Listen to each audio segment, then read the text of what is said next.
This topic, exploring the other together, grew out of a confluence of many collective lab meetings that all four of our current labs chose to do together over the last year, because we had been meeting monthly and reporting out our separate labs work, but then we decided it would really be interesting to do some thinking together.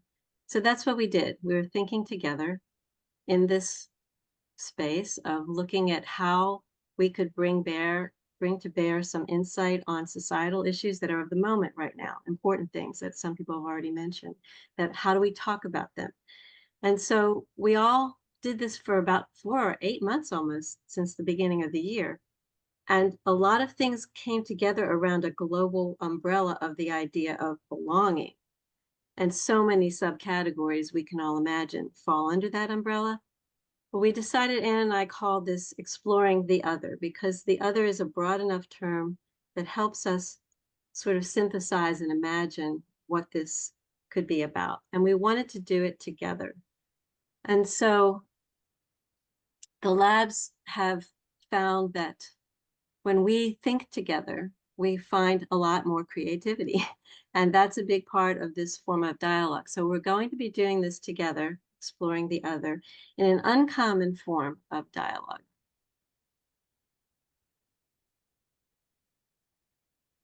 So, as Sue mentioned, this session came out of the leadership labs. If you've never been a part of a leadership lab, here is a little context. So the labs emerged out of the 2020 summit during COVID. Their purpose was to bring together people who wanted to address a specific leadership challenge through developing their awareness, creating intention, and taking action.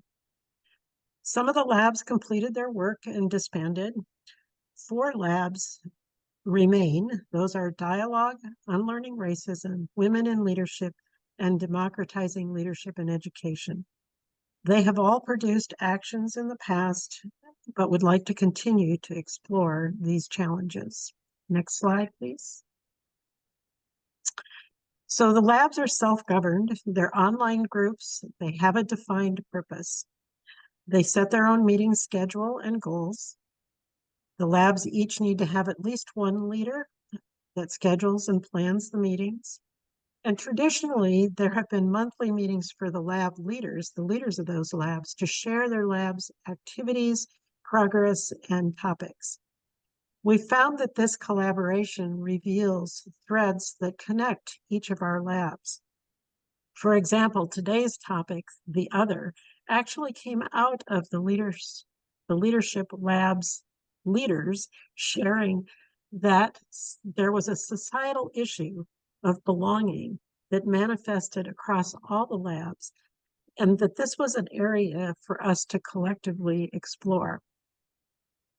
We always like to see the labs periodically share their discoveries with the broader community through either doing a presentation or some written results to enhance all of our learning. So you can go to the next slide.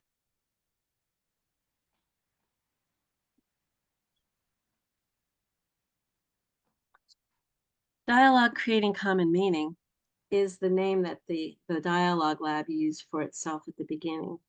We were a group of 7 people that were from really around the world and many different ages, and we met weekly to do these dialogues for an hour each. And we recognized after a year, this was a statement we kind of came up with together, that in dialogue, we are simply thinking together. That's it, just thinking together. And this in itself is a service to humanity. Why did we say it so powerfully? Because we were being changed so much just in the process of being a petri dish of experimentation with this form of communication. And as we grew through it, we learned that we were changing in our ability to perceive things differently, how we looked at life, how we looked at ourselves, how it was affecting our relationships. It really started to expand us in ways we didn't expect. And as a result, every month when we met with the other labs and we talked about it, people were curious. Well, what is this thing? Could you share it with us? So we made a little workshop, and that began to collaborate our lab with the education lab. We started turning that into youth dialogue series and other series that grew out of it. And what we have found is it's very profoundly affecting people of all ages because of its nature of being like this container. It's like a circle of quiet. That's how we've come to think about it.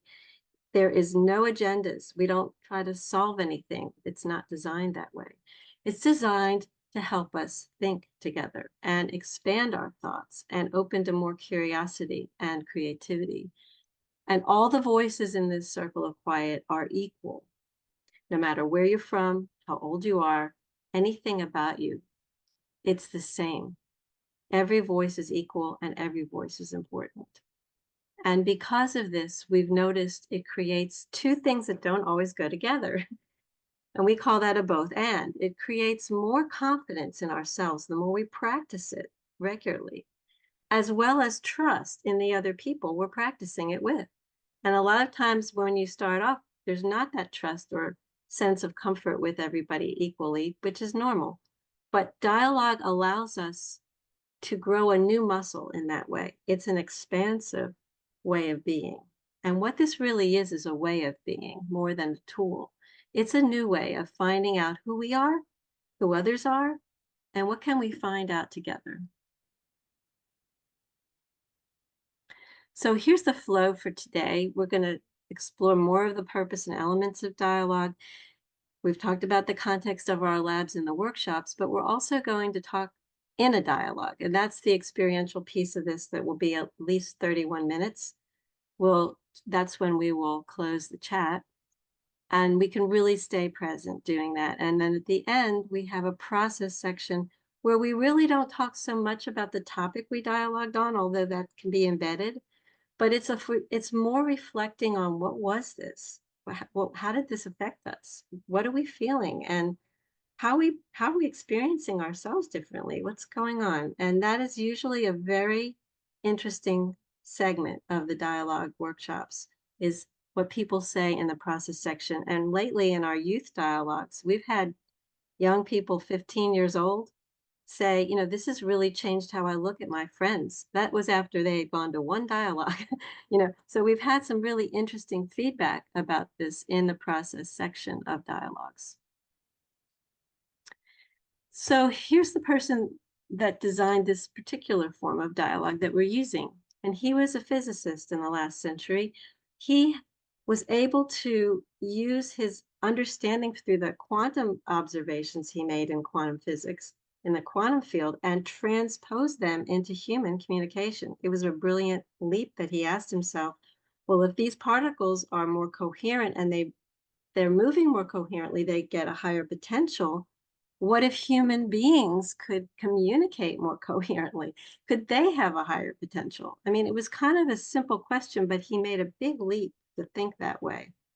And what he did was he designed this form of dialogue to give people fewer opportunities to get rigid and fixed in their perspectives, because I found his booklet on dialogue here at the Center for Creative Leadership, where I worked back in 1990.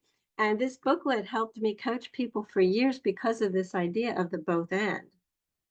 But he spent the last 3 years of his life, at least, if not longer, probably more like 20 years, working on dialogue so that he knew it was going to be important because he felt that humanity was being plagued by a lack of coherent communication.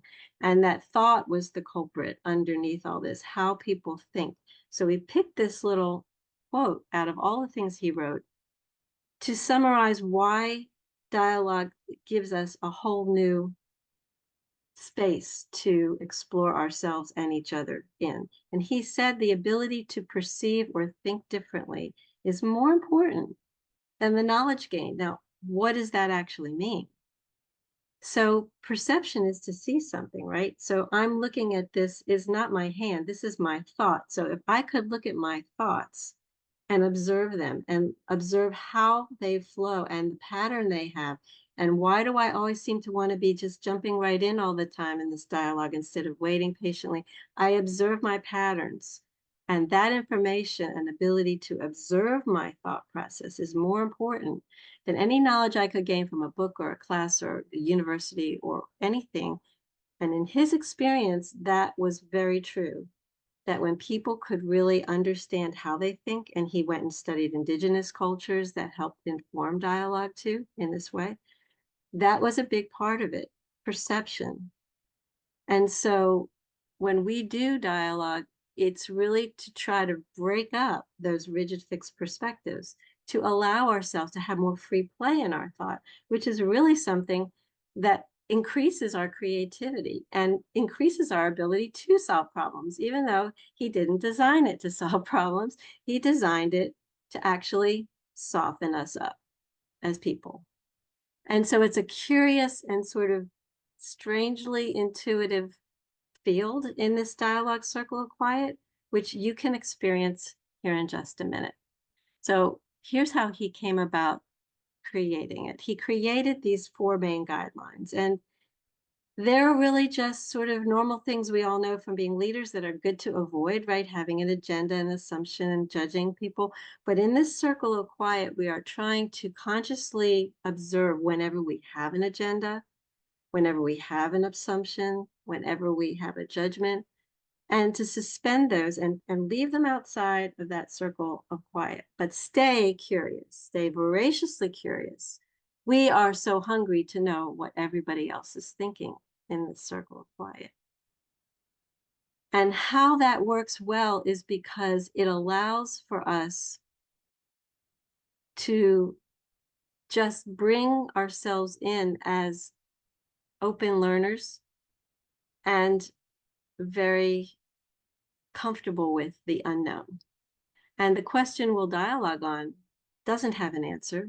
And we like those kind of questions that don't have an answer because it helps us stay open. And dialogues tend to expand on those topics. So the small font words are the little tiny secret sauces that make this form of dialogue a bit different than normal things we might call a dialogue, in that there are these 10-second pauses between each speaker.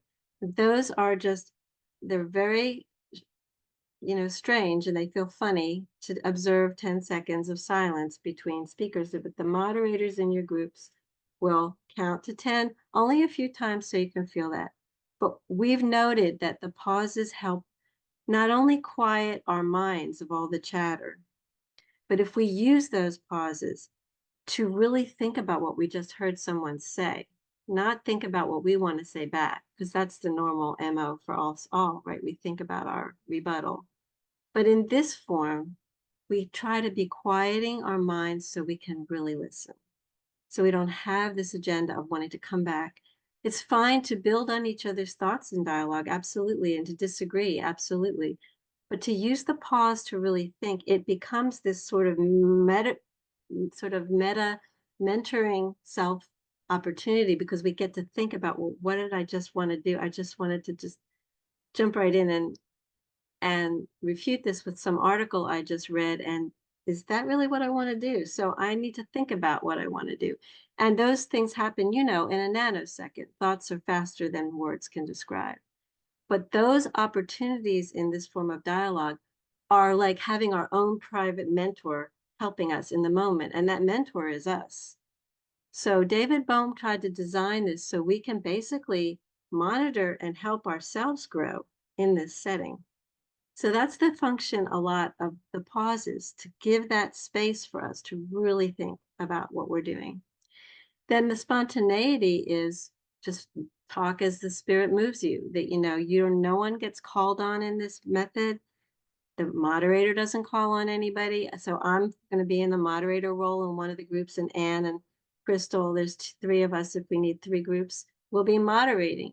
But the moderator is equal to everybody else. We're the same. We have the same, there's no hierarchy in dialogue, and we all are just participants. But the moderator's role is to remind us of these guidelines and to start and end the dialogue so we stay on time. We avoid debate because debate's actually an agenda, usually, because we have something we're trying to prove or win a point about, so we avoid that.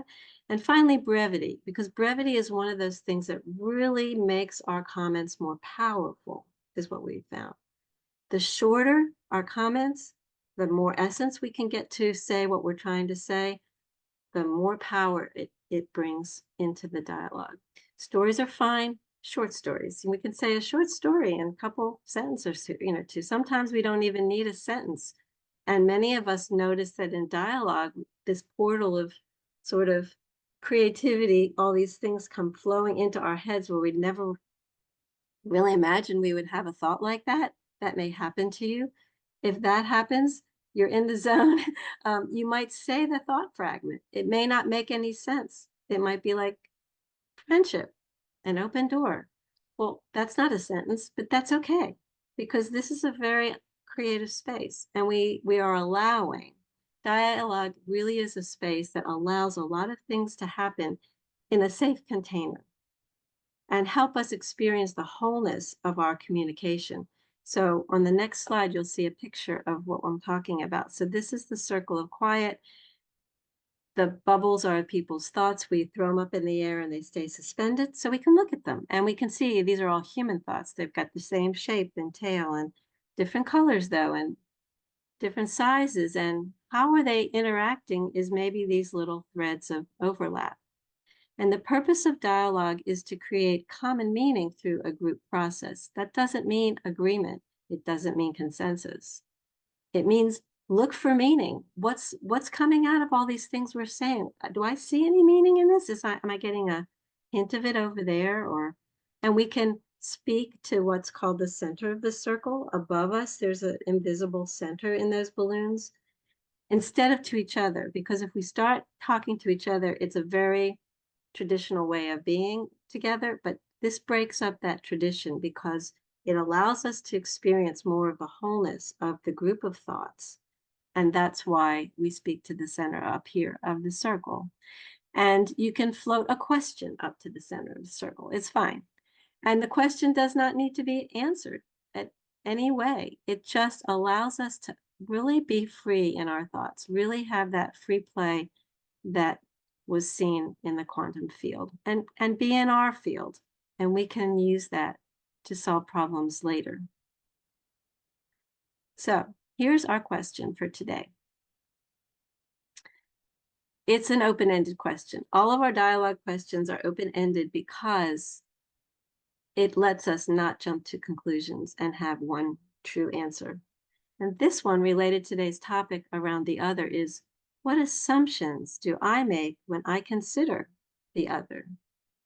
What assumptions do I make when I consider the other? So I'm going to allow Vanessa to do her magic and put us in breakout rooms. And when you get in the breakout room, your moderator will start off with this question again and offer the first comment to start the dialogue.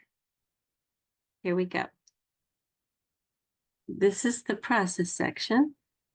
In this section of our experience today with dialogue, we're sharing more of the inner experience about what this was like when we go into this next 20 minutes or so. And it's going to be an opportunity for everybody to, as the spirit moves you, share or not share. Just there's no pressure. What was this like for you? What were some things you were experiencing or realizing internally? It could be a new idea, a new thought, a new insight. It could be a feeling. It could be a wondering. What were you learning about not only yourself, but of other people and other topics that were brought into bear on this topic? And what's it like to suspend thoughts and not have to come to conclusions? So all of these things together, we're going to stop this screen, but part of what we're also interested in thinking about is if you found this in any way beneficial, how can you see this being beneficial for others too, people that you might even know and work with? So I'm going to stop the share and we're all back together, which is nice to see everybody. And there is no 10-second pauses in the process section. You can just pop in and share at will. And hi, Kathy, great to see you. And so we're just going to let it be open for sharing.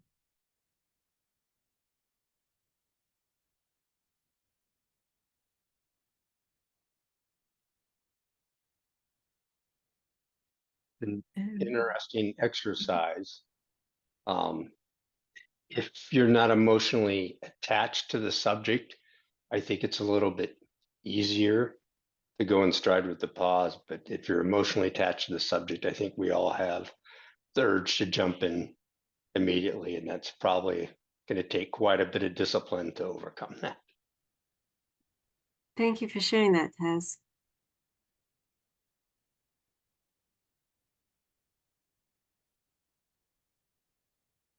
It brings me back to the flow that we will all be familiar with, which is your thoughts determine your emotions, and your emotions determine your actions. And my takeaway from there is think about what you're thinking about. Is it true? Or is it factual, or is it your truth? And so to think about what you're thinking about.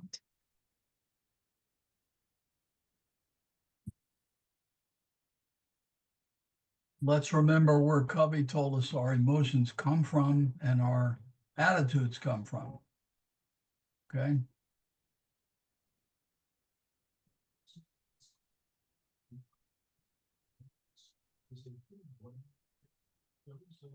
When Taz was talking about the pause and the discipline, um, I also was experiencing how in our group we sometimes were really honoring the pause and sometimes we weren't.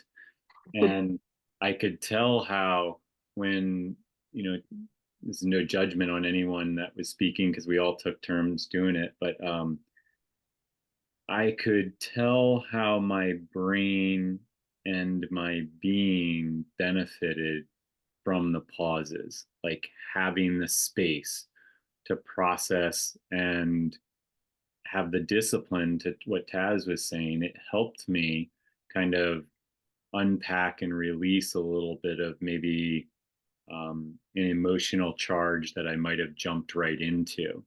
And so through the pauses, I was really able to manage myself and open my thinking and stay more curious. And it doesn't always feel normal. I was gonna say I found it a little challenging, definitely, right? Especially if you are somebody who tends to jump in as your natural state. And then I was also left wondering, okay, how could I use this in conflict resolution? Particularly with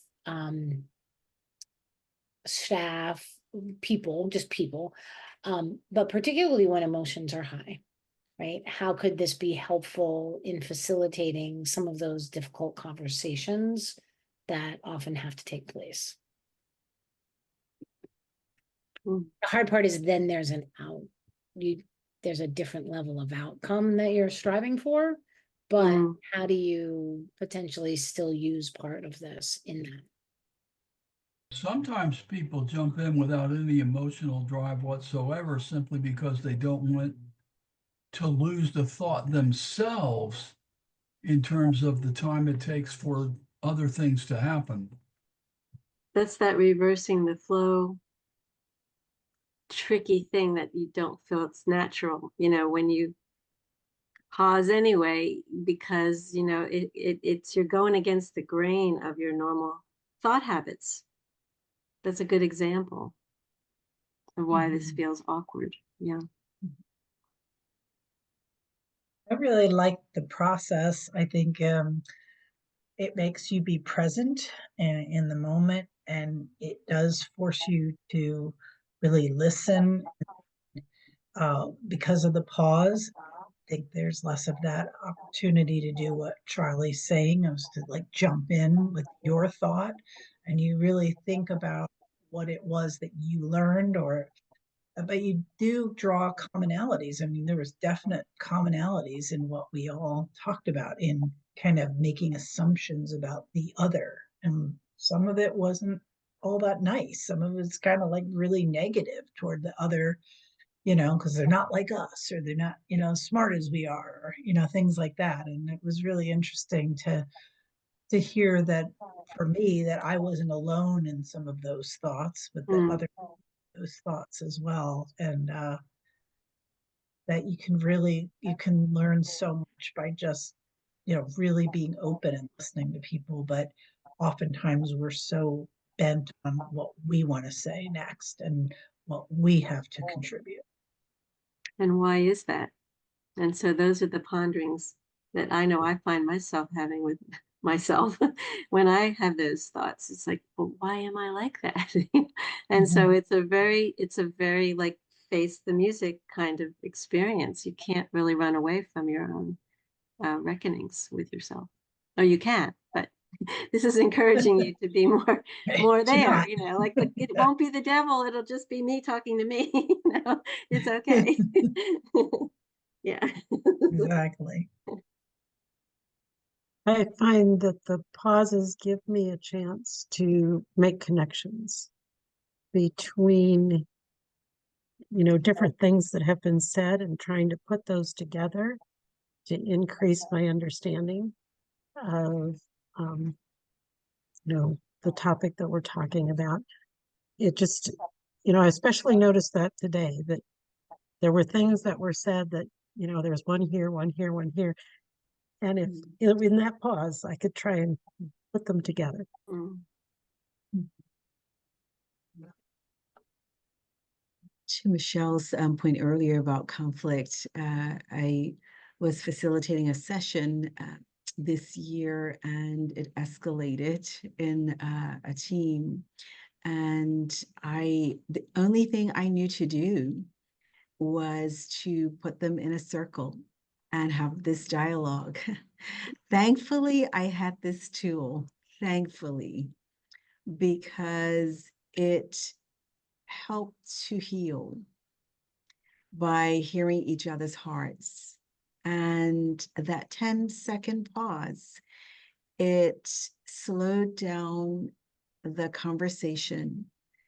It allowed others to hear each other's hearts, and it de-escalated the situation, and it opened the door for curiosity. And eventually healing began from there. So it is that element of self-control that it brings into the conversation. And as Joel said earlier, that it gave him time to process and show up differently because he had that time to process, and even think differently because he had that time. I think it's I'm connecting to some dots here. I think it's what I call learned survival. And here's an illustration to underscore what I'm talking about. Two issues, separate but connected for me. Humanitarian versus someone caring, and then jumping in versus pausing. It's a learned survival. I did a lot of research with USAID about why people go into humanitarian work. And a great majority of people who go into humanitarian work later in life, it stems from the fact that they weren't cared for when they were younger. And the same thing can be said about someone who jumps in. When they were younger, maybe they never had a chance to contribute inputs. Mhm. So I would ask people to at least think about those from your own perspective, as well as the perspective of others that may be, God, I hate this term, may be victims of those kind of things. I hate that term. I don't know why I use that term. I guess I couldn't think of another term. So, because I Well, am not a victim. there's no I'm not a, judgment about that. We're all culpable. I think one of the things that I noticed in our breakout room was that there were all these paradoxes that kept showing up, like, well, why does our brain give us the capacity to make categories and then they're bad for us because we're putting people into categories? Yeah. So it makes me okay. wonder about, it's the same thing like you're talking about, Charlie. Part of what I discover in dialogue every time is that there's so many new ways that I learn to look at something because I'm with people who we're thinking, differently. We're thinking at the same time, but I wouldn't have thought that on my own, but somebody else did. And there's a sense of wonder in that. And that's what our lab would experience a lot in the beginning, this wonder of how did we even get here? And how did we like open up to all these thoughts together and we hardly even know each other? There's this level of commonality. And to me, the thread that was running through our group was this thing about, well, maybe to move closer to each other. This is kind of where we ended. Maybe the the medicine for this othering in the world of separating is to move, is just regardless of what we feel about it, move closer. And it's like the Chinese torture thing, with your fingers when Oh, you I were a remember. kid. Did you remember that? And the more you pulled your fingers apart, the tighter it got. You had to move them together, and then it would release. So maybe, these are the kind of creative things that can come out of a dialogue on something that you could never have predicted because you didn't really have an agenda. So one of the things that we talked about was, because in looking at assumptions about the other, there were a lot of negative assumptions, Mhm. that you couldn't trust the other, or that they were going to have some power over you, or Mhm. even that they weren't smart enough or talented enough to take care of themselves or whatever. And then we kind of flipped it around and said, well, what if instead of trying to eliminate the concept of the other, which again is part of how our brain works, why don't we flip it and say, gee, those people are really interesting. I'm really curious about them. And instead of seeing the other as a negative, seeing the other as something interesting and positive. And then you kind of come up with the question, why do we always default to the negative? So It's that like was, seeing the other as always a bad, scary thing. and maybe because it's an unknown, Mhm. instead of trying to learn and understand, we default to the fear factor. Right. It's such knee-jerk reaction too. I think this speaks to what Charlie was alluding to about our socialization. We were born and raised in different places, in different neighborhoods, in different cultures, and as kids, we didn't know the construct of what we were learning, but we were being socialized for better or worse around diversity. And I think as I look back, it's something that even as a child, sometimes we get a sense that it's not right.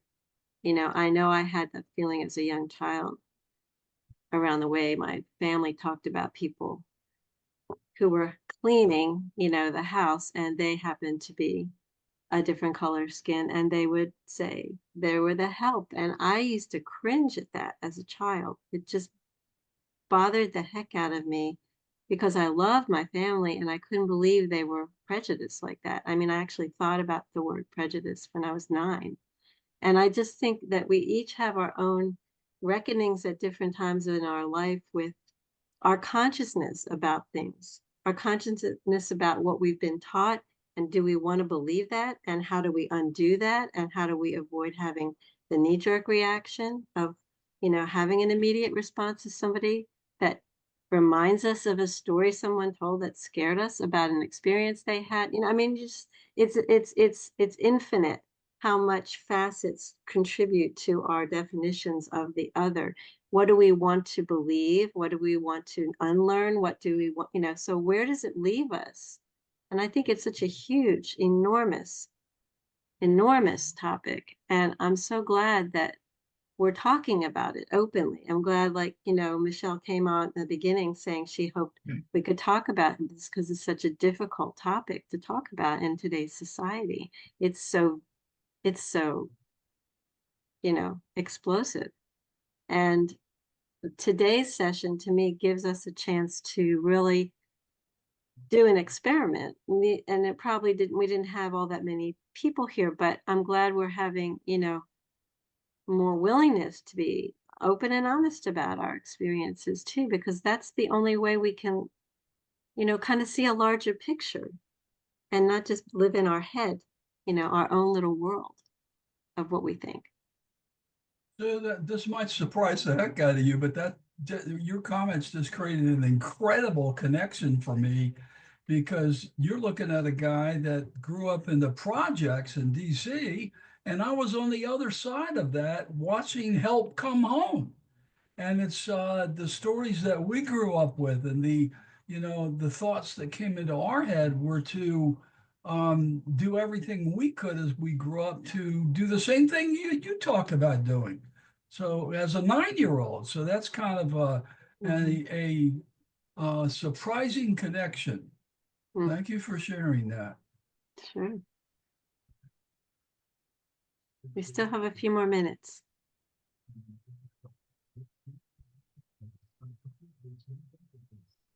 I want to share a personal experience that I had last week. I went to a museum opening, and there were a diversity of people there, but mostly, just very, very wealthy artists or art curators, etc.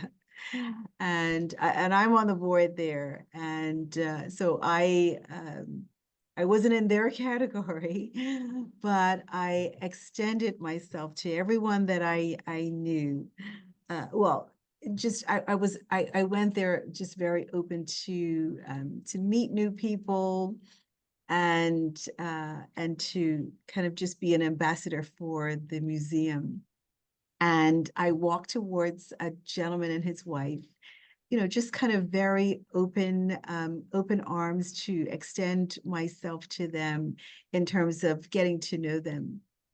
And somehow I mentioned to the gentleman that I knew him from the area that I lived. Now, I lived on one side of the street. He lived on the other side of the street. So he didn't know me, but I knew him. So the long story short, his wife and my grandmother lived together for 20 years. Wow. And when I said my name and I said something else about where my father parked his boat, his wife came to me and she wrapped her arms around me and started to cry because she knew that my grandmother was Bliss. And Bliss was like her sister. Mm. Bliss was, in her mind, Bliss was her sister.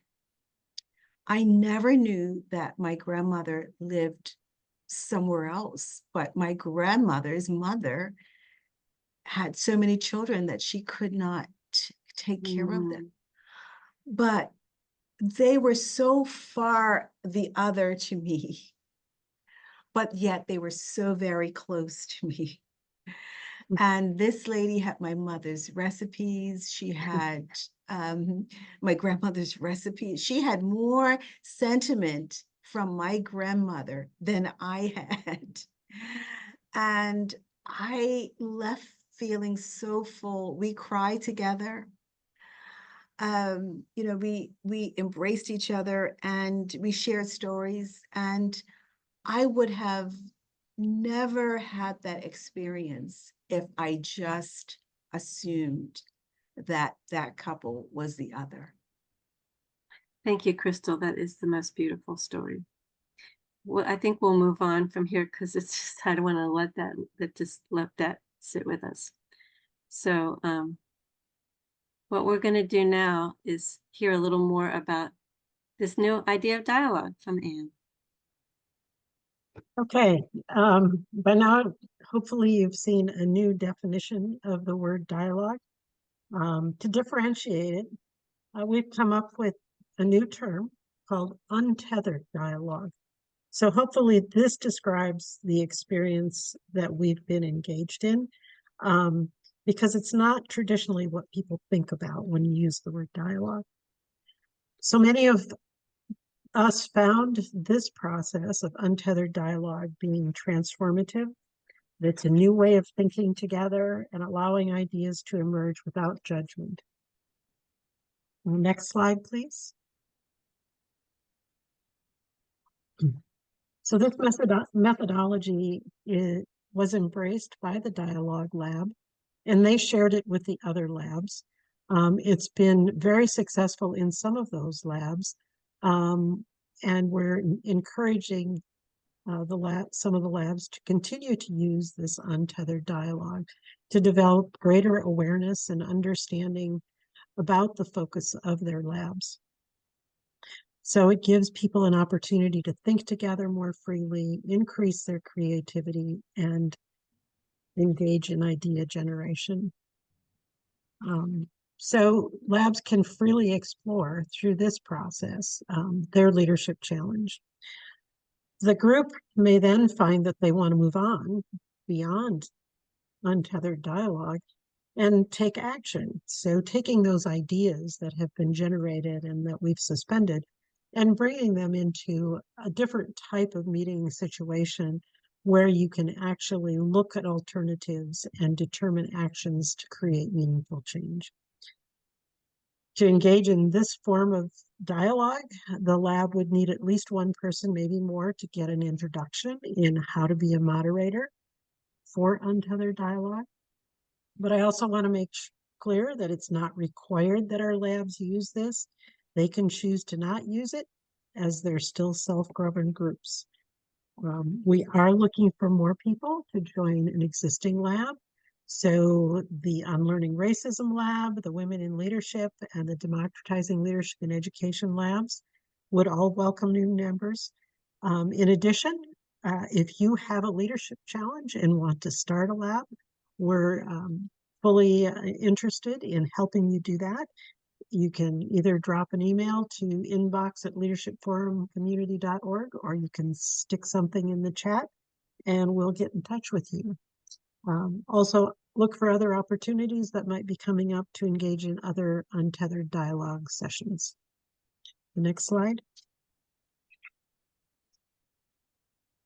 Thank you for being and thinking together with us today.